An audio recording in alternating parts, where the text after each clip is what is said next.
Hello students, welcome back to your YouTube channel tuition वाला जावेद। तो आज हम खास बात करने वाले हैं ऑन डिमांड के रजिस्ट्रेशंस के बारे में। जी हाँ, मैं बात कर रहा हूं उन रजिस्ट्रेशंस की जो एग्जाम उन सभी स्टूडेंट्स के लिए कंडक्ट कराए जाते हैं एनआईओएस के द्वारा, जो बच्चे फेल हो गए हैं या वो किसी अदर बोर्ड से फेल हैं या अभी हाल फिलहाल उन्होंने एनआईओएस का ऑन डिमांड का एग्जाम दिया था जून जुलाई अगस्त सितंबर में, बट वो किसी कारणवश क्लियर नहीं कर पाए। तो अगर वो दोबारा से उसी एग्जाम्स को रिपीटेड देना चाहते हैं तो वो कब दे सकते हैं, वो सारी डिटेल मैं इस वीडियो में लेकर आया हूं। तो प्लीज वीडियो में आगे बढ़ने से पहले चैनल को सब्सक्राइब जरूर कर लें ताकि आने वाली जेन्युइन नोटिफिकेशन आपको टाइम से मिलती रहे। चलिए शुरू करते हैं। तो सबसे पहले बात करते हैं कि ये ऑन डिमांड जो एग्जाम है ये होता किस लिए है। देखिए, ऑन डिमांड एग्जाम एक्चुअल में फेल स्टूडेंट्स के लिए होता है।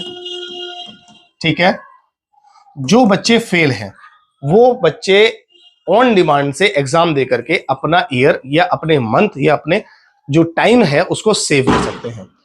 अब कौन से फेल स्टूडेंट्स? जो अदर बोर्ड से हो, चाहे वो कोई भी बोर्ड हो, सीबीएसई बोर्ड हो, हरियाणा बोर्ड हो, महाराष्ट्र बोर्ड हो, वो सभी बच्चे ऑन डिमांड से एग्जाम दे सकते हैं। या वो एनआईओएस से हो, अगर कोई बच्चा एनआईओएस बोर्ड में फेल हुआ है, ठीक है, अगर कोई बच्चा एनआईओएस बोर्ड में फेल हुआ है और वो एग्जाम देना चाहता है उस फेल सब्जेक्ट्स का या उन कंपार्टमेंट सब्जेक्ट का, तो वो भी ऑन डिमांड के थ्रू एग्जाम दे सकता है। तो ऑन डिमांड का मतलब क्या हुआ कि आपके डिमांड के अनुसार पेपर को कंडक्ट कराया जाएगा। डेट भी आपकी होगी, जगह भी आपकी होगी, बस फर्क ये होगा कि आपको पढ़ के वहां पर जाना होगा और अपना एग्जाम देना होगा। तो अदर बोर्ड भी दे सकते हैं, एनआईओएस भी। तो इसमें प्रोसेस क्या होता है कि ऑन डिमांड में अगर आप एग्जाम देना चाहते हैं तो आपको मैक्सिमम, ठीक है, मैक्सिमम आपको 3 सब्जेक्ट्स का एग्जाम देना होगा। एग्जाम देना होगा मतलब 3 सब्जेक्ट का आपको एग्जाम देना ही होगा और आपके 2 सब्जेक्ट की, 2 सब्जेक्ट्स की टीओसी हो जाएगी।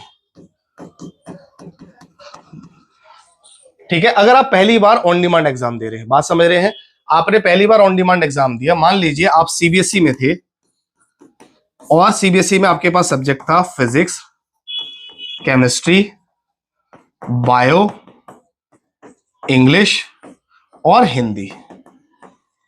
ठीक है, आप बायो और केमिस्ट्री में फेल हो गए और आप इन 3 सब्जेक्ट में पास हो गए।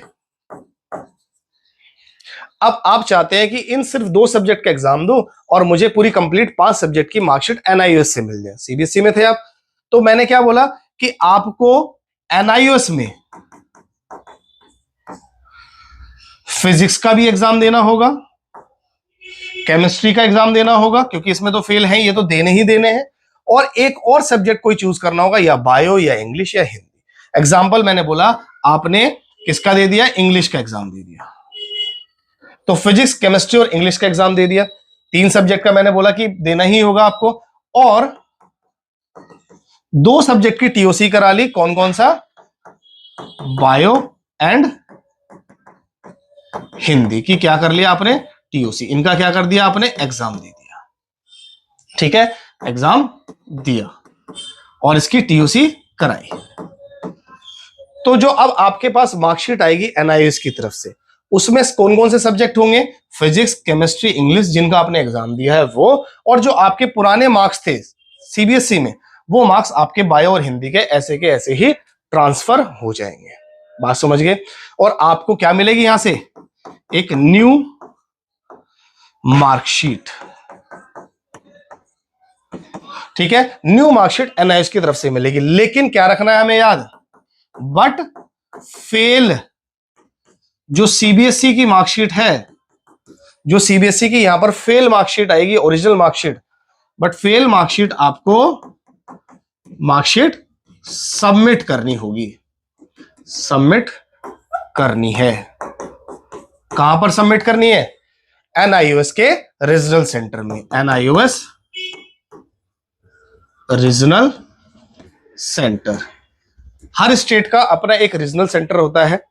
ठीक है, जैसे यूपी का है आपका क्या कहते हैं नोएडा के अंदर, ऐसे ही आपका प्रयागराज में भी है, ठीक है, इलाहाबाद में, और सभी स्टेट का, जम्मू के अंदर भी, कर्नाटका के अंदर भी, बिहार का पटना में है, ठीक है, ऐसे ही आपका राजस्थान का जयपुर में है। हर जगह एनआईओएस के रीजनल सेंटर होते हैं जहां पर आपको अपनी पुरानी फेल मार्कशीट सबमिट करनी पड़ेगी और एनआईओएस की तरफ से आपको न्यू मार्कशीट दी जाएगी।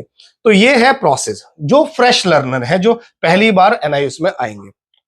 अब कुछ ऐसे भी होते हैं जो क्या होता है कि एनआईओएस बोर्ड से पहले अपना एग्जाम दे चुके हैं।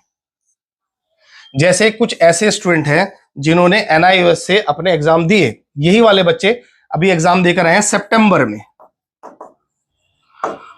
ठीक है। सितंबर में उन्होंने एग्जाम दिया फिजिक्स का, केमिस्ट्री का और मैंने बताया जैसे इंग्लिश का। इन बच्चों ने भी एग्जाम दिया, ठीक है। अभी इनका रिजल्ट आया है, ठीक है। जब इनका सितंबर के बाद नवंबर में रिजल्ट आया तो ये बच्चा केमिस्ट्री में पास हो गया, इंग्लिश में पास हो गया, लेकिन फिजिक्स में फेल हो गया। तो ये कौन से स्टूडेंट है? एनआईओएस के कौन से वाले? ऑन डिमांड वाले।